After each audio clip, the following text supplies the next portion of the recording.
ঘূর্ণিঝড় রিমেল ইতিমধ্যেই কক্সবাজার সমুদ্র উপকূল অতিক্রম করেছে এবং সে কিছু ক্ষয়ক্ষতি রিমেল রেখে গিয়েছে আমাদের মাঝে।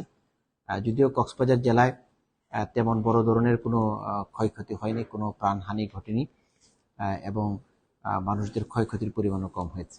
গতকালকে সকাল থেকে যে জোয়ারের পানিতে কক্সবাজার পৌরসভার যে নিচু এলাকা এবং মহেশখালীতে নিচু এলাকায় কিছু পানি উঠেছিল এবং সেগুলো ভাটার সময় সেই পানিগুলো নেমে গিয়েছে।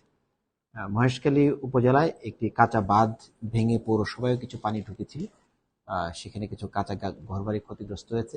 এখন পর্যন্ত আমরা ঘূর্ণিঝড় রিমেলের যেই হিসাব পেয়েছি বিভিন্ন উপজেলা থেকে, এর মধ্যে 153টি কাঁচা ঘরবাড়ি আংশিকভাবে ক্ষতিগ্রস্ত হয়েছে।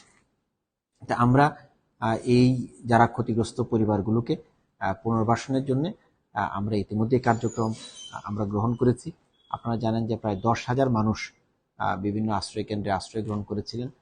জেলা প্রশাসন, উপজেলা প্রশাসন, রাজনৈতিক নেতৃবৃন্দ, এনজিও সকলের সহযোগিতায় এই তাদেরকে কিন্তু রাতের খাবার এবং অন্যান্য আনুষঙ্গিক যে সামগ্রী, প্রয়োজনীয় সামগ্রী তাদেরকে দেওয়া হয়েছে। তা আমি কক্সবাজারবাসীর প্রতি কৃতজ্ঞতা জ্ঞাপন করছি যে তারা জেলা প্রশাসনের আহ্বানে সাড়া দিয়ে তারা আশ্রয় কেন্দ্রে এসেছেন এবং আবহাওয়ার যে বার্তাগুলো ছিল সেই বার্তাগুলো তারা মেনেছেন।